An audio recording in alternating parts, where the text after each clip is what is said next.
গিয়েছিলাম রাজডাঙ্গা নবোদয় সংঘ, যেটা অ্যাক্রোপলিস মলের ঠিক পাশেই। সেখানে তখনও মণ্ডপ তৈরির কাজের শেষ পর্বের প্রস্তুতি চলছিল।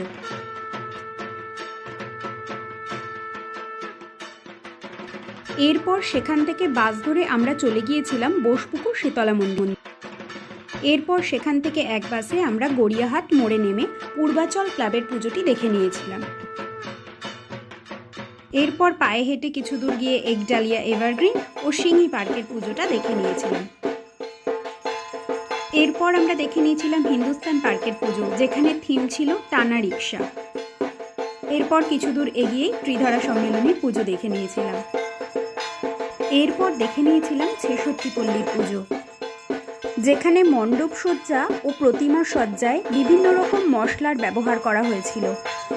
এরপর বাদামতলা আশার সঙ্গের পুজো দেখে এবারের মতো দক্ষিণ কলকাতার পুজো পরিক্রমা শেষ হয়েছিল।